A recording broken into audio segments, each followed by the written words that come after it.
Ард түмний хурал бол ард түмний дээд эрх мөн. Дэлхийн олон улсад үлгэрлэх улс төр эдийн засаг, нийгмийн шинжилэлт, эрх чөлөөний үндэсний хувьсгалыг хийх түүхэн цаг үе эсгийн туурхтнуудын өмнө тулж ирээд байна. 1990 оноос хойш хагас 60-ны хугацаа өнгөрлөө. Энэ хугацаанд Монгол улс хэр хөгжив? Таны, миний, жирийн ард түмний амьдрал хэр сайжрав?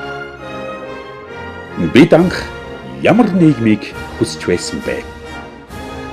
Хүмүүнлэг ардчилсан, хүн төвтэй нийгэм байгуулж чадав уу? Одоо бид ямар нийгэмд амьдраад байна вэ?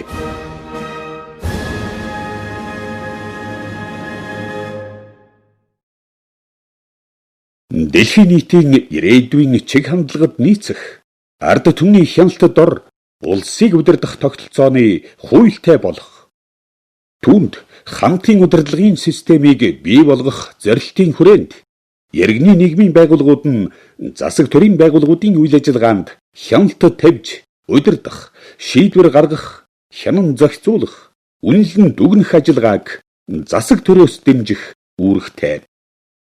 Иймээс Монгол улсын ерөнхийлөгчийн сонгуулиас өмнө ард түмний хурлыг хуралдуулж, улс төр, эдийн засаг, нийгмийн шинжилтийг хийх цаг нь та бидний өмнө тулгарч байна. Өнгөрүүлсэн 30 жилд бид юу хожив, юу ган алдав гэдгийг ард түмнэрийн хэлэлцүүлэх зайлшгүй шаардлага өнөөгийн нийгэмд тулгарч байна.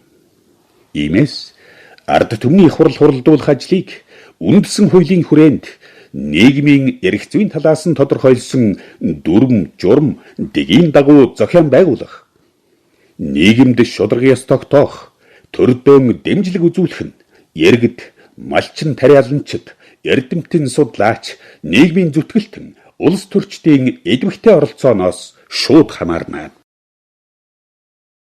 Зорилго: ард түмэн төрөөн засан тохинуулах, Монгол улсын үндсэн хууль, холбогдох хууль тогтоомжийн хүрээнд олон улсад үлгэр үзүүлэх, эрх чөлөөний үндэсний хувьсгалыг ухамсарын төвшөнд тайван замаар хийж, ирээдүйдээ цэвэр төр өвлүүлэх, хүний эрх чөлөөг хангах, нийгэмд шударга ёс тогтоох, улс төр нийгмийн шинжилт хийхэд оршино.